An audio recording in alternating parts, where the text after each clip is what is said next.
শনিবার ত্রিপুরা প্রদেশ কংগ্রেসের পক্ষ থেকে গান্ধীঘাট ও মহারাজগঞ্জ বাজার নেতাজি মূর্তি এলাকায় বৃক্ষরোপণ কর্মসূচি সংগঠিত হয়। এই কর্মসূচিতে উপস্থিত ছিলেন ত্রিপুরা প্রদেশ কংগ্রেসের কার্যকরী কমিটির সভাপতি তথা প্রাক্তন বিধায়ক আশিস কুমার সাহা সহ অন্যান্যরা। সংবাদ মাধ্যমের সামনে এই কর্মসূচি সম্পর্কে আশিস সাহা বলেন, বিশ্ব পরিবেশ দিবস উপলক্ষে সারা দেশের সঙ্গে আমাদের রাজ্য জনসচেতনতা বৃদ্ধি এবং বর্তমান আবহাওয়াজনিত যে সমস্ত শঙ্কা তা দূরীকরণে প্রদেশ কংগ্রেস এবং সেবা দলের উদ্যোগে বৃক্ষরোপণ কর্মসূচি পালন করা হচ্ছে।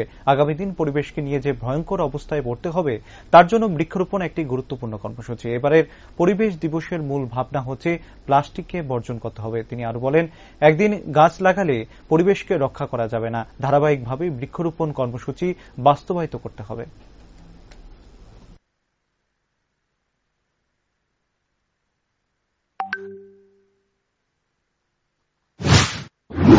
বিশ্ব পরিবেশ দিবস 2023 এই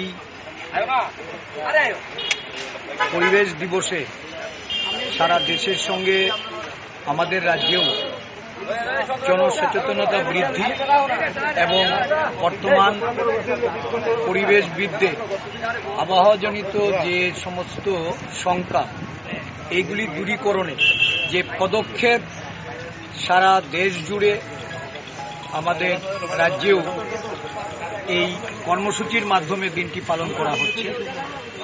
অত্যন্ত ভয়ঙ্কর পরিস্থিতির সম্মুখীন হতে হবে এই আশঙ্কা থেকেই গাছ লাগানো এই পরিবেশ দিবসের যে স্লোগান, যেটা থিম বিট প্লাস্টিক পলিউশন, বিশেষ করে প্লাস্টিক পলিউশনকে রোধ করার লক্ষ্যেই এবার আবহাওয়াবিদদের সারা বিশ্বজুড়ে যে আবেদন, এই আহ্বানে সাড়া দিয়ে ত্রিপুরা প্রদেশ কংগ্রেসের সদর জেলা কমিটি এবং রাজ্য সেবা দল তাদের কর্মীরা রাস্তায় নেমে এই পরিবেশজনিত বিষয়গুলি সম্পর্কে মানুষকে জাগ্রত করতে চাইছে।